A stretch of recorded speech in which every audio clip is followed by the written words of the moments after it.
Welcome into the Fantasy Incline Podcast. We're your hosts, Neco and Gino, and we have another special guest on the show today. Lance Tyson, introduce yourself. What's up, guys? I'm Lance. I'm obviously good friends with these guys. We've been in the league for 4 years, and it's always been a lot of fun. I just always have fun competing with these guys. So Lance has we'll say figured out fantasy football. We put on each year we put the first and second place team on the trophy. We'll put the score to the final game, and Lance's name is on the trophy 3 times out of 4 years. So Yes, sir. This dude's been cashing in. Props. Took Props. second, kind of figured out how to play fantasy football, and then we had a keeper year that year. I had a couple decent keepers that helped take me to the championship. Won the championship, and then last year Gino and I had a close matchup in the championship, and Aaron Jones pretty much gave the walk-off touchdown to this man. So Yeah, so we have kind of a rivalry where we always play Week 10. It's kind of like, the Michigan-Ohio State type thing the last week of the season. But we ended up playing Week 10 that year and getting each other in the championship game. And I was losing going into, was it Monday night or Sunday? I think it was Monday Night Football. Yeah. It was Monday Night Football with the Packers, and Aaron Jones busted a 60-yard rush at the very end of the game to seal it for the Packers, and that also took me over the hump to win the trophy. Yeah, I was hoping there was a flag or something. I was looking for it. Nope, no holding, no nothing, man. That would have got Lance a back-to-back championship, but he has made the championship game 3 years in a row. He went second, first, and then second. And so today on the podcast, we are not going to necessarily talk about specific players or specific to this year's draft even. We're just going to talk about things in general. So we're going to call this 3 Things with Lance. We're going to give a topic, and we're each going to give one, kind of thing from that topic. So we'll have 3 total from each topic, and some of them are going to be, fun fantasy things, and some of them are going to be informational that you're going to want to take, but none of it is going to be relative to this year specifically. So you can take this to any year of fantasy football. You can look back. You can use this for next year's. You can use this years ahead. This is not going to be specific to this year. We're not going to be talking about specific players. We're going to be talking about fantasy in general. So, first topic, and this should be the one that we talk the most about, is going to be draft strategies. So, the overall strategy you're going into a draft, that we're probably just going to say like any sort of snake draft. Doesn't matter your league format, just any sort of snake draft. This should be strategies that you're looking at preparing for when you complete your snake draft. And so we're going to give 3 strategies, and we'll talk about each of them in between the proposal. And we're going to start over there with Neco. So Neco, what up? Draft strategy. So what my draft strategy is called is balance based, and basically what it is, your first couple of picks, like your first 2, I really like them being running backs, and I like them being healthy and safe running backs that I know are gonna make high average points every single week. So that's kind of where I go. I just think running back is a super important position, most important position in fantasy football. So if I know I can count on those super group of guys to score a good amount of points, and then guess on the waiver wire with like my wide receiver or switch it up with the flex or something. I don't know, but that's basically what my strategy is. Yeah, Nico, we have I feel like every single year we kind of go like with a similar strategy. Yeah. Because I definitely feel you. I like to go running back early and often. Usually, so we have 2 running back and then a flex, and I usually like to go at least like the first 2 rounds running back, try to, and then in the 3rd or 4th round. Yeah, it's really like if you already have a safe amount of running backs that you can pick in the next round, then shoot for like a wide receiver or something like that. You know what I'm saying? Yeah. But So you're saying, Nico, your first picks, you're gonna want like sort of not necessarily guys that can, bust out for 40 points a week, but that on average, so like if you average out the entire weeks, you're gonna want a high number of points projected. So it's a high floor. yep, true.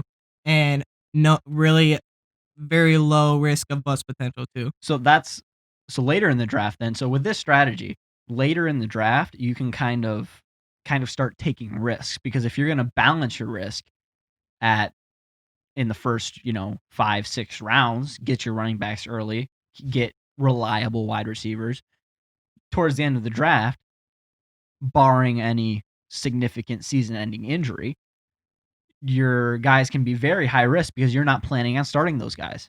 And you're planning on your balanced risk guys to be starting. yeah, you hit it right on. And if you watch the mock draft too, you kind of seen I was going for straight rookies, and that's a risk in itself because you don't even know if they're going to even play that year. But there are a lot of rookies that have super high potential coming into this year, and if any of them start, like Gino said, that's a huge risk that you took, but it's going to pay off. So right, and you didn't have any rookies in your starting lineup. That's kind of what we're talking about here. Is if you load your bench, your back end of your draft with guys that could potentially become top 10 at their position, like rookies that are unproven that no one really knows about are good candidates for that, then you can build a great fantasy team by mid season. Yeah, you're putting in those breakout players into a foundation of solid running back, a solid core team. I think, if you've got a solid core team where you can say, yeah, I've got 3 to 5 guys that every week I know they're gonna put up some numbers, and even if it's not a high ceiling number, it's I know they're gonna give me production with a high floor.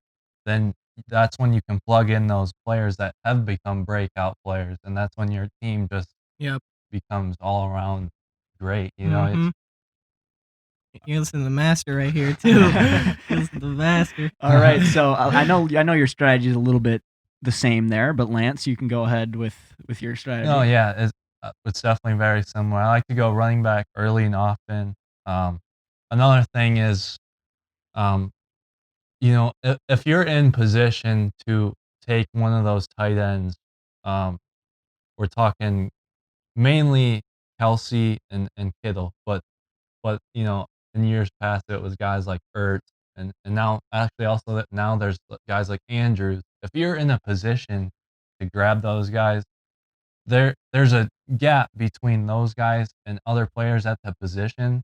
So every week or most weeks, you're getting a gap between you and your opponent at that position. And wide receiver, honestly, is kind of hard to tell, like, what you're gonna get with guys that aren't names like Julio Jones and Michael Thomas. Yeah, it's always like a question mark. You know what I'm saying? That's why you got to hit in the wave wires. Yeah, and clearly you've done that a lot. I feel like I've done that a pretty good amount. Another thing that's huge is looking at who your players are playing against. Matchups, individual matchups at wide receiver. You see you've got a wide receiver one, and if he's not a huge name and he's playing against a guy like Richard Sherman at cornerback, it's you're probably going to want to look somewhere else. And so what you're saying here is if you take your early running backs, so your wide receivers are a little bit unpredictable. If you take your early running backs to put yourself in a position to take a good tight end, then your wide receivers are just matchup dependent. Yeah, yep. I think wide receivers are hugely matchup dependent, and not even like just looking at the defense, but I think you've got to look at the individual corner matchups, because a lot of corners now are following their wide receivers. They're playing both sides of the field, and they're sticking with their wide receivers. And if you've got a lockdown corner, another corner, Stephon Gilmore, if you know your wide receiver is going to be against him the whole game, you're probably going to want to look elsewhere. Good strategies from Neco and Lance. So my draft strategy, and I use it every year, and it's worked fairly nicely. I've never missed a playoff. Value-based drafting. And this strategy is kind of weird because you're going to want to combine this strategy with other strategies. So like if you use value-based drafting strategy, you can also combine that with like an early running back strategy or a balanced risk strategy like Neco said. It's kind of like it's not a catch-all, but here's the basis of it, and I'm going to get mathy on you guys again. So the base of the jar is pi times radius squared.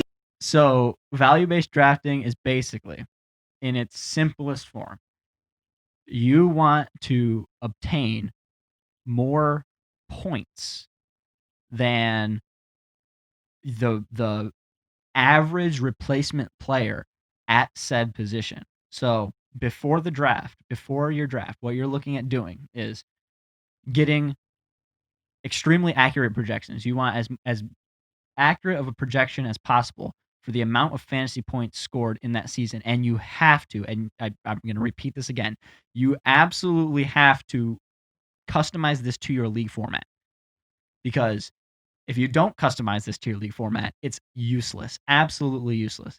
You need to put all of your scoring format in there, all of your starters, all that kind of stuff.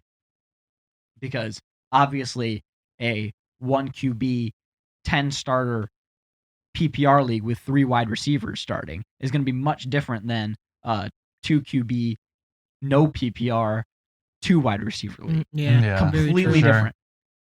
So what you're looking at doing is obtaining the projections customized to your scoring format, to your league format. And then you're going to carefully select a baseline player, so the average player. So the best way to do that, I would say, is to go and if you have drafts before this, it's nice. You can go back to your league's drafts the previous years and see how many out of the however many picks you have in your draft. Say you have 150 picks in your draft. Out of those 150 picks, how many were running backs? How many were wide receivers? How many were quarterbacks? All that kind of stuff. So it's customized to your league because those are your league mates, and that's what kind of happens in your drafts normally. And then you're going to go one more spot down. So say in one of your drafts, or if you average them from multiple drafts past, there's been out of 150 picks, say 40 running backs were taken. You are going to look at your projections for this year, and you're going to go down to that 41st running back. That's your average replacement. So the projection for that running back is your average replacement. Though that's the guy that week 1 you can pick up off of waiver wires and plug him into your team if you really need to. If one of your guys gets hurt, that's the guy that you're going to be. That's the guy that's going to be in your starting lineup. That's your average replacement player. And then you're going to take everyone else's projected points and subtract that average player's projected points from that. So like your guys like in this year specifically, your guys like Christian McCaffrey are going to have a much bigger gap between their projected points and that 41st running back's projected points. And then you're going to do the same thing with wide receivers, quarterbacks, tight ends, that kind of stuff. But you're going to customize it to the position. So say in your league, you had, say, 25 tight ends go off the board, maybe less, maybe 20 tight ends go off the board. Then you're going to go to that 21st tight end and subtract the amount of points that they score, that their projected score is going to be from the other tight ends. It evens out every position. So what you're getting at doing here is when you go to your draft, if you're looking at their value based on their position, then you're going to say, okay, Christian McCaffrey, here he is, just as an example. He's projected to score 160 more points, more fantasy points this year than the average replacement. But say someone like, if you're in a 2 QB league or something like that, say Tom Brady is projected to score 175 more points than his average replacement. even though Christian McCaffrey, then this is just a complete example, so don't take this as like this is what you want to do. Even though Christian McCaffrey might be scoring more total points that year, his replacement is going to score more points than Tom Brady's replacement. That makes sense. Yep. Now that just like clicked in my head. Like I was getting there. I had to build it up to that for that. But that makes a lot of sense though. That's huge. So what you're trying to do is fantasy football is a weekly game. You don't win by a season total of points. Even though you're using projections for season total points, you only win by a weekly total of points. So if you win 1 week, you could score the second least points in the game in the league that week and still win. A win's a win, right? True. Yeah. It's a weekly game. What you're trying to do each week is have your guys score more points than their average replacement at their position than your opponent's players do than their average replacement at the given position. And if you do that, you will win every single week. Yeah. Dude, that is that's You when you That's said truly that eye-opening. Brainiac Phineas and Ferb thing, you were not lying. Yeah. That was some math, but it did make sense at the end though. Like Yeah, a couple things you said. I mean, obviously the biggest thing right there is understanding value above replacement. and at each position too. This you is know what I'm this saying? is kind of the exact same thing. If you want to like look more into this, you can go to, there's a lot of baseball stats. If you go in and look at what WAR is, WAR Mhm. in the MLB, it's wins above replacement, and this is for all positions, and it's their value above the average player in the MLB, and it is a great stat. And this is kind of what it's based off of in fantasy football. Yeah. Another thing that you just mentioned is weekly. It's important that you're making it like a weekly thing, and like we talked about earlier, looking at matchups. You that's a thing you should actually be looking down the road at matchups. And now the apps have made it easier for you to actually like look weeks ahead. And plan for bye weeks too. You know. Yeah, that's a huge thing. Just like you're saying. Look at everything as a weekly thing more than a whole. And so the matchups actually play into the value-based drafting theory pretty nicely, because what happens is your average replacement, say at a position. So say you have the wide receiver that right now is scoring the 20th most points amongst wide receivers, and he has a bad matchup. But there's a guy on the waiver wire right now that is the average replacement. That is the standard average replacement that you were talking about in the draft, right? That guy has a good matchup. The average replacement, the score of the average replacement is going to go higher. So you have to make sure that you get a guy that's going to score more than the average replacement. And that could be the guy that is the average replacement. Yeah. Because he might if he has a good matchup, he's going to score more than he usually does. His usual is the average replacement. And if your guys that you're facing that week, remember, weekly game, if your guys that you're facing that week that are on the other team's squad have bad matchups, then relative to the average replacement, they're going to do worse. And so the best way to visualize this here is if in your starting lineup you have, say, just for example, Derrick Henry, right? And the other guy, the other team has Saquon Barkley, and those are both your running back ones, RB ones. So if Derrick Henry goes off for like 50 points and an absolute insane week, but say he's like the average replacement is going to score you 12, 13 points. He is 37 points over the average replacement, right? Mm-hmm. Saquon Barkley also goes off for 50 points. Absolutely insane weeks for these two running backs, right? He also scored 37 more points than the average replacement. Now, say, for some reason, tight ends aren't doing good this year.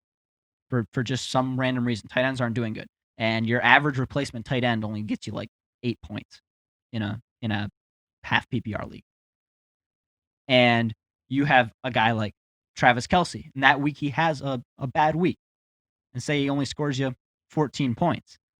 That's still, more than the average replacement. That's 6 points more than the average replacement. your guy, the tight end that you're facing, say scores just as much as the average replacement, says 8 points. You are now winning this matchup. It doesn't matter how the raw amount of points you score, because if Derrick Henry goes off for 50 points and Saquon Barkley goes off for 50 points, that cancels to 0. It's a weekly matchup. And so even if Travis Kelce has a bad week and scores 14 points, that's still 6 points more than the average replacement. And if the other team tight end scores as much as the average replacement, you're now ahead in that matchup. And so that's why you have to project during the draft. You have to project how many times, how much is a certain player going to score more than the average replacement. Because if he's going to score more than the average replacement every single week, and you can fill your starting lineup with guys that are going to score more than the average replacement every single week, you're going to win your league. Yeah. That does sound like a plan that's just gonna go crazy in a fantasy league. Like you're saying, you QB, if you're over the average, running back, you're over the average. If your whole entire team's over the average, there is no mathematical way that you cannot be dominant. You know what I'm saying? And over the average is like how we've been talking about matchup. Looking at the matchup, you know, if you've got, so I'm trying to find an example here, but you've got a quarterback that's normally putting out points, but then like last year, for example, Miami's defense was just awful.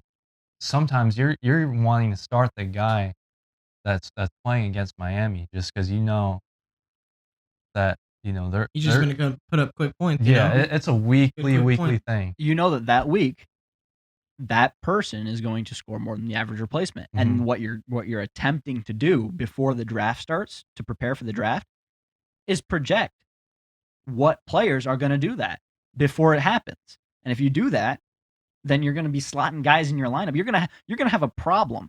You're going to have too many good guys on your team. Yeah. Yeah. You won't know who to start. Yeah. I feel like that happened a couple times in our league too. I think that kind of happened in our championship game last year. Yeah. I had no idea who to start. Good thing I started Aaron Jones. Yeah.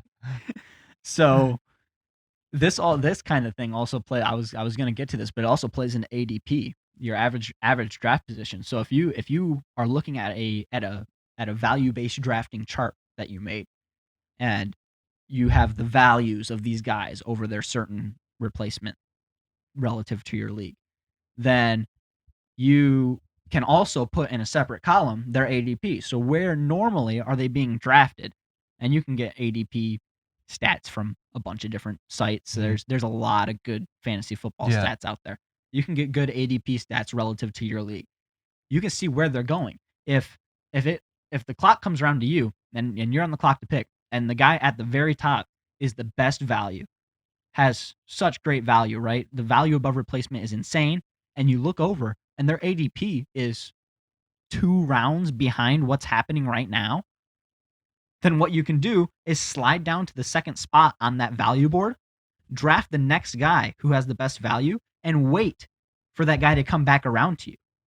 Yeah. And more times than not, that guy's going to come back around to you. Because, I mean, if you have like 2 rounds worth of ADP that's still not being used right now, if he still has 2 rounds to go before average people take that guy, then you can boost your value by taking the next guy down and waiting for that guy to come back around to you. Yeah, in a draft, I think it's kind of easy to stay in the moment, but it's so huge that you're looking ahead and you're seeing what's about to happen and not just what's going on right now.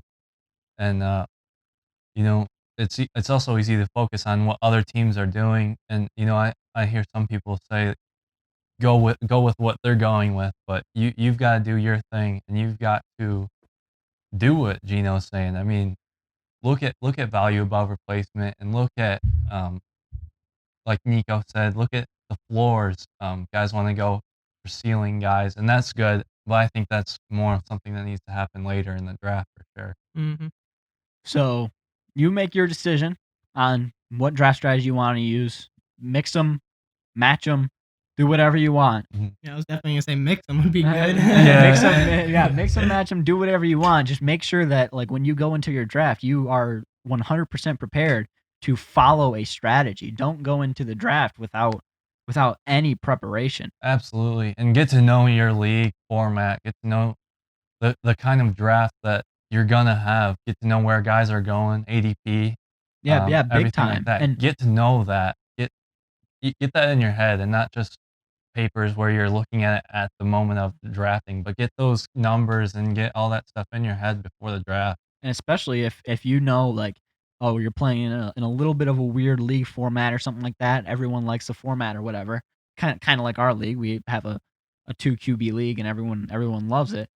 If you're playing a little bit of a weird league format that doesn't really have, the draft charts and the rankings all over the internet like a lot of the other leagues do, then you have to read the room and figure out when these guys are going to take certain people. Because if you see on your value chart, your value-based drafting chart, that this guy's ADP is 2 rounds later than what it is right now, but you absolutely know that like a few guys in your league are gunning for this guy because the league format is different, then you might want to take him now before he gets taken in the next round, way before his ADP. You might want to take him even earlier than his ADP because his value is so high, and you're the only one that knows that because it's your preparation, it's your stats. Yeah, and one thing I'll make clear that I said earlier, I said that you don't want to look at what others are doing. I meant more like you don't want to like follow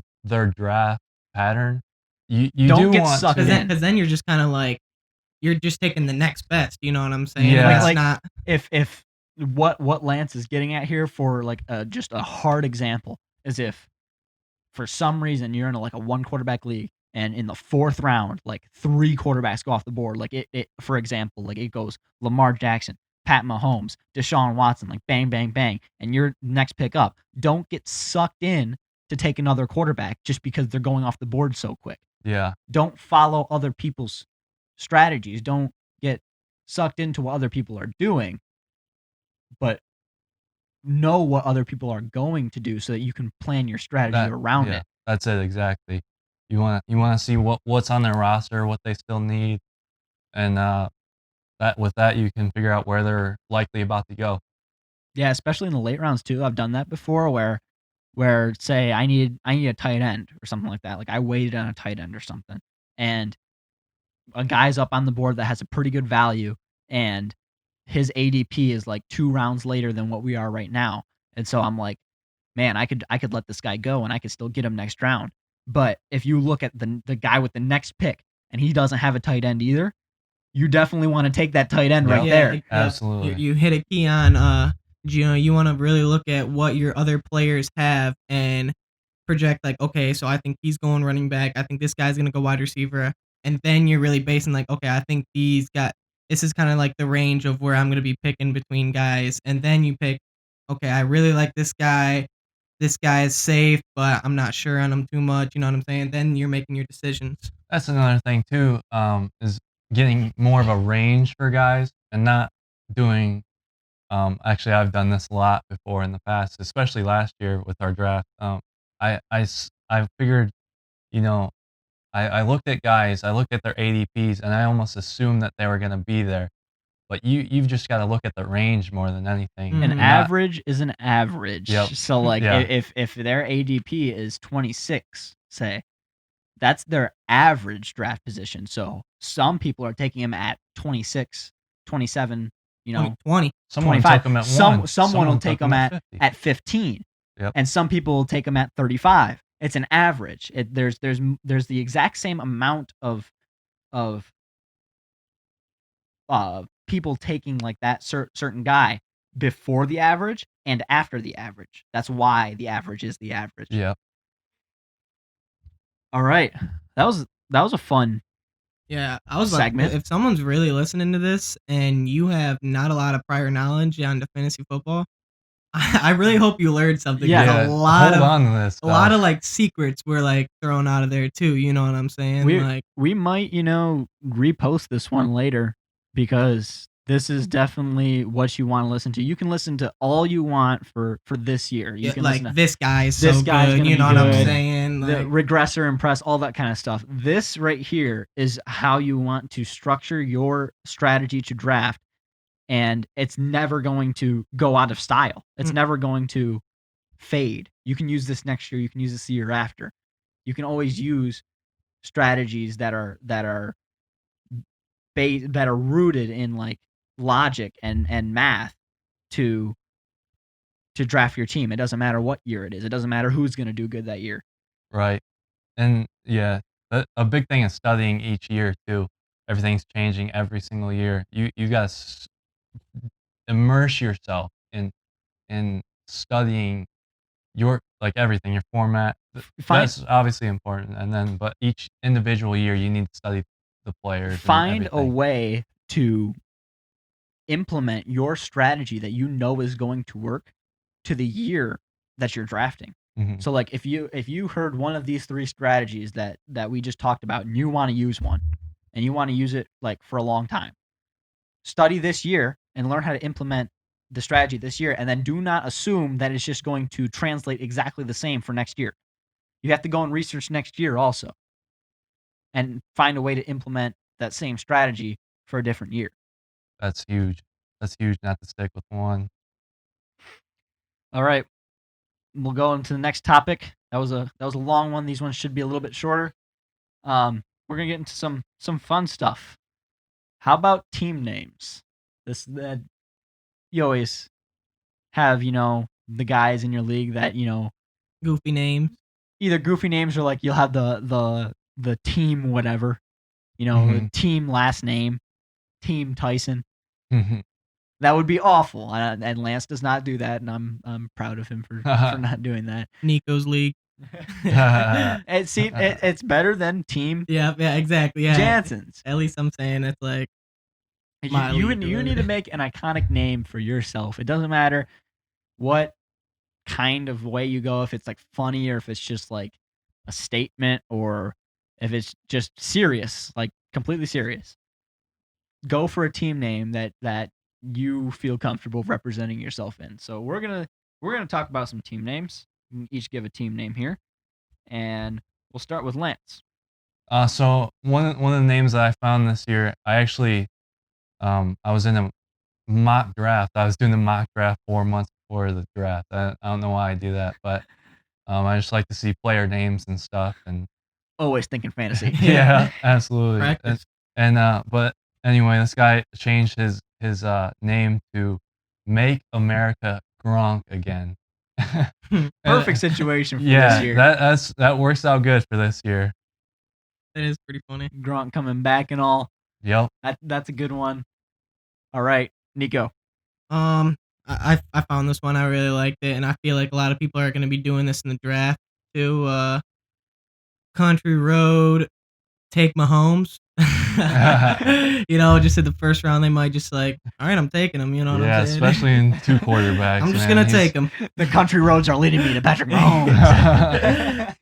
I have to take him. And those roads will probably lead you to a fantasy championship in many cases. Yeah, he's just gonna put up 40 points each week. So, so this might be a little bit of a hot take, but I cannot stand player pun fantasy names.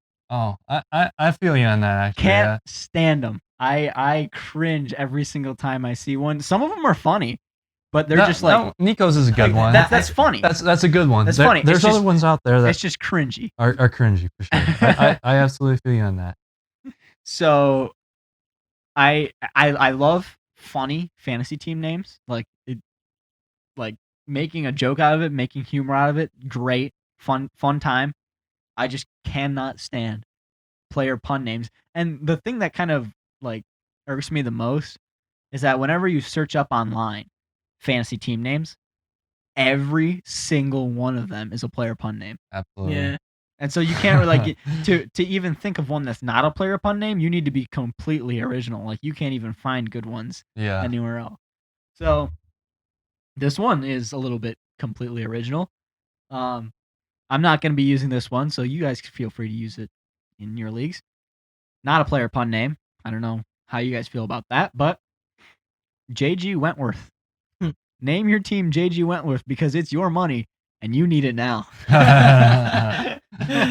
Hey. This man watched a JG Wentworth commercial and found a good team and name. said, you know what? 877.com. You know what? It's fantasy football, and we're assuming, even though it might be a little bit illegal, that you're betting money on fantasy football.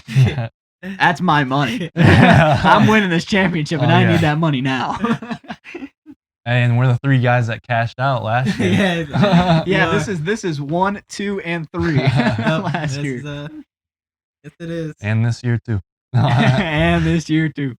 I don't know. I might have to take one of your guys' seats over there. I don't know. Same order. I don't know. All right. We have a super competitive league, and it's really fun. Yeah. Insanely competitive. We're also this is news to the podcast listeners, but we're gonna start a dynasty league this year. Yeah. And so we're gonna have 2 intense leagues. Same amount of weight on both of them. You know, we're paying attention to both of them at the same time. So if we ever reference our main league means 2 quarterback, 2 wide receiver, 1 flex, quarter PPR, quarter PPR, redraft league, Mhm.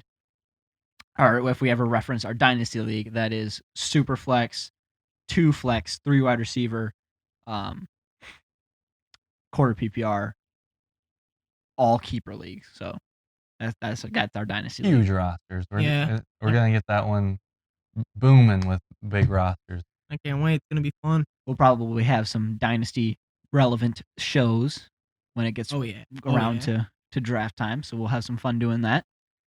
All right, we'll go to the next topic here. We're gonna stay on the fun stuff. So we've said this before in the podcast. I think it was 2 episodes ago with Stu that we were talking about league punishments. And so if you don't have a league punishment, I highly encourage to get you one. Yeah. He says it again. Highly encourage. I'm repeating myself from another episode, but I don't care. Nothing's changed from now to then. I still highly encourage you to get a league punishment because it is hilarious. It adds a lot of fun. Yeah, it does. It is absolutely hilarious. And don't use the league punishment for like the person that comes in last in the regular season or something like that. Have a last place game. Mm-hmm. That's so that crucial. it's something to watch, to hang on to see who has to do the punishment. So we're going to talk about league punishments, and I'll do mine first. I haven't gone first yet. I'll do mine first. This one's a fairly good one. This one also might cost a little bit of money, but you could say that the person that comes in last has to pay it. Like that's part of their punishment, or you could split it between league members every single year. But the person that comes in last has to find a way to officially take the SAT.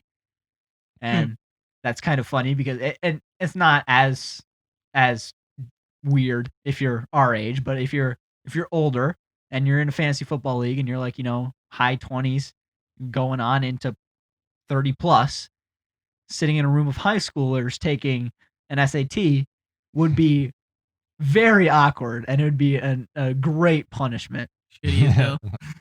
Great punishment to make that person sit through the SAT. And so here's how you do it though. You don't make that person, just take the SAT. That person could like walk in there and say, I'm not gonna like do this test. I'm just gonna fill in A for every answer and submit it and see what happens.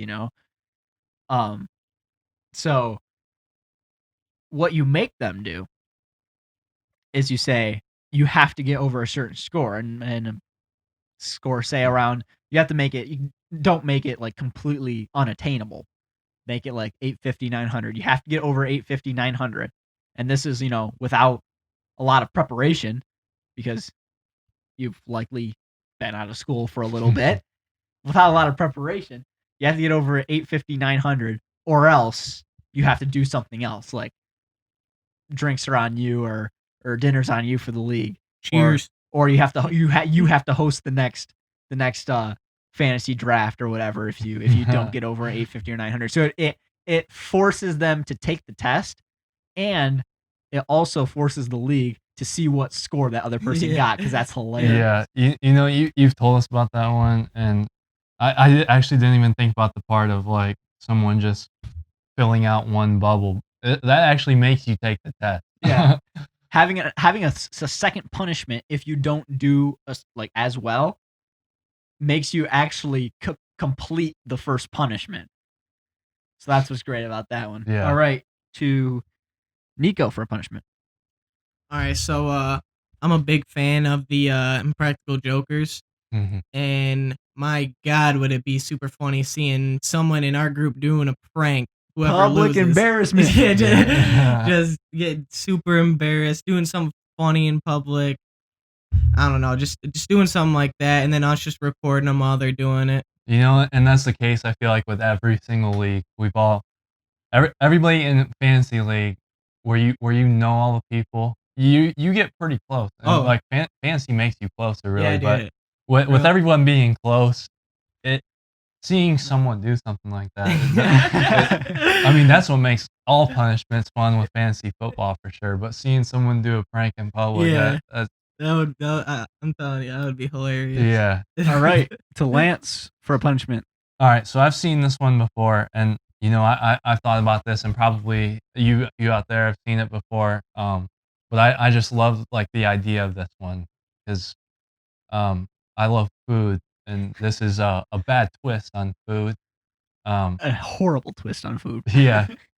So everyone that didn't get last place gets to pick their choice of food, Starting with the champion. starting with the champion. Yes, pick their choice of food, and it has to be edible. It can't be, something that isn't gonna go down right, or it's not something that's gonna mess them up or anything. But every person has their choice of food, and when all the choices are put together, they're put into a blender, mixed up, made into an enormous shake, and then we're talking like the entire blender, like, and the person has to down it. And they have to drink all of it, Yeah, or else. Yeah. So you could put something else out there. You could say, or else you lose your first round pick next year, or else you lose your keepers if you're playing in a keeper league or all that right. kind of stuff. Having a punishment that includes fantasy, especially for next year. If you don't do the punishment, that'll encourage the punishment to actually go down, because I know losing a first round pick, that's gonna ruin your team. Right. Yeah, damn near. All right, so we're gonna do one more segment, and then we'll get into the shit show of the day. So we're gonna do league format. So this is gonna be different league formats that you could possibly play, and we'll go over and start with Neco on this one. All right, so I'm gonna talk about basically the one that we do now, and just explain it a little bit. What our group does is a super flex format, which is basically just another slot for a QB, and honestly, it makes drafts so awesome and crazy. And you think that you can look up like a sheet of like, all right, who's going, what is like mocks of double QBs, and they're gonna be so off. Like you literally have to base it right when you get in there, having like your own strategy, obviously still, but it's gonna obviously change a lot when you get into the draft, and I just think that's awesome. Yeah, you can't just like go off the big talking heads at ESPN. Like Right. you can't just like listen to everyone and compile all of the other experts' data. You have to compile your own data, and that's nice. You have to figure out what you want to do for yourself. And plus, when you're running the original format too, it's like, all right, I picked this running back. I know he's going to be going next round. You know what I'm saying? Like, Yeah, it's pretty easy to tell. like for people, you might, guys might be falling like 2-3 rounds. You know what I'm saying? Yeah. And that's huge for fantasy. Like, that's in this huge. one, it's very hard to tell who's going where. Obviously, quarterbacks go way earlier. And we value quarterbacks more in fantasy. We feel like that's right, because quarterback is, I mean, it's a an huge enormous- position. You need a franchise quarterback to win the Super Bowl. So having that position be a big part of your fantasy roster Mhm. is, we feel like that's important. So 'cause that's why we run two QBs. if you're in other formats, you're not valuing the quarterbacks as much because you can get away with having a quarterback that isn't top end. And you want to know the reason that is? Is because if you have less quarterbacks in your league, the average There replacement you go. is Still super 10 high, guys yeah. higher. Right. And so you're able to get a replacement, a viable replacement that won't kill your team. But if you run 2 quarterbacks, like Nico's saying, if you're running 2 quarterback league, then that guy, the average replacement is much lower. And so the guys up at top of the upper echelons of the quarterback range, they're going to have more value above their replacement. And so it makes them go earlier. And the difference that they were saying is that no one really knows how to value that. And so you can't just listen to everyone. You have to, every draft is going to be so different. And that's why studying before the draft with Mhm. everything, with, we've talked about ADP and everything like that, but, understanding your strategy, completely understanding your strategy and understanding what players are out there and, where they're going and where you can get them and everything like that is so important before a draft. All right. Lance's format. All right, so we're going to talk about the vampire format. This is a league introduced to me by Gino. I think it's pretty fun, and I think it would be super interesting. So we talked about 12 teams, right? Yeah, 12-team league. So 12-team league, and only 11 teams draft. The 12th team does not draft any player at all during the draft. They don't even have to show up if they don't want to. But then every one of those 11 teams do not have a chance to access free agency, and then the one who didn't draft, that free agency is their team. That's where they get their roster from, and they have unlimited access to free agency every single week. And the person that does that is the only one that has access at all the free agency. But when the vampire team wins a game, he has the opportunity to take a player from the opposing team's starting roster from that game. So, like you were talking about how that would, maybe change the strategy because say you don't want to lose any of your players and you're on the fringe, you're maybe I am going to lose to this team. It creates more of a strategy of should I take all the players out of my lineup and just, Take the loss. Take the loss to So- not forfeit any of my players. So it gets interesting. yeah. And what'll happen is if you face the vampire later in the league, and that vampire has already accumulated a couple of good studs on their team, and you've already clinched the playoffs, it's a no-brainer. You're sitting every single one of your players because you do not want them taken off of your team, and you don't want the vampire to get stronger at that point either. It's not just about your team. It's about who you might face in the playoffs if you've already clinched the playoffs. Right. But if you're early in the league, if you're first few weeks, and Vampire hasn't really accumulated many players, and they're just kind of going off of free agency, maybe you're thinking, okay, well, here's a free win. Yeah. You've got the studs, and the Vampire doesn't. So it's a very interesting league format. And personally, I like it. I would like to be the vampire, actually. Yeah, that'd be fun. That would be very fun. I personally am actually a very awful drafter. I feel like every year I just, things for some reason don't go right for me at the draft. I guess that's because I'm hunting specific players at a specific spot, and I need to quit doing that. But I also feel like last year too, I would pick the player that you would want. You know what I'm saying? Yeah, so then you would yep, have to that's pick what I something mean. else. I was most of my roster. I did not plan on having the roster, and not to say that you fully plan your roster like I did before my draft. But I I got to the championship and obviously got second place last year after Gino ranks our draft after the draft, ranks our team. And I was ranked 6th. And it's in a competitive league, so if you have a 6th ranked draft, it's gonna be tough to get back from that. competing with the 5 other dudes who had, Yeah. you know what I'm saying? And then Lance goes nuts on the waivers. Waivers, yeah. I built my team off waivers. Not is even what I'm just getting at, waivers. You and had trades and yeah, stuff. Trades, my all that trades kind were of bad stuff. last year. I do like to trade a lot, but I kind of ride the waiver wires. All right, so my league format is the Empire League, and this one's more of closer to a Dynasty League if you like the Dynasty League. So what you do is you meet up for a draft, and you draft a team. And you don't know how long you're going to have that team. It could be many years. Who knows?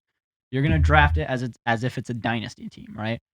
And every year, you're going to take 25 to 50% of the pot, and you're going to set it aside, however much you decide to set aside, right? And you keep on setting that aside every single year until one team, wins back-to-back years. Once they win back-to-back years, they have won the jackpot. So they win that year's prize pool for first place, and they win the entire grown jackpot from however many years you've been growing it. And then once someone goes back-to-back, you completely reset the league and redraft. And so this is a nice one for groups of friends that aren't necessarily close to each other. So if you moved away, like across the country or whatever, and don't really have the means to get together for a draft every single year, what you can do is you can play in an Empire League, and then say, whatever, after 6 years someone goes back to back, or after 10 years someone goes back to back, then that year you can go all out on the draft. You can all meet up at some destination location or whatever and have a crazy draft, because you know that might not happen for a while again. And you know what? Another thing that's fun with that is the team that's winning, the team that has won like the previous year's championship. You know, if they win this year, that the league is going to reset, and you're not necessarily going to want them to win then. And that's just like in the NFL, That's right. teams You're are gunning hunting the Super Bowl winner. Right, you're gunning for you the know? reigning champion. Right, that's it. All right, we're going to get into the shit show of the day.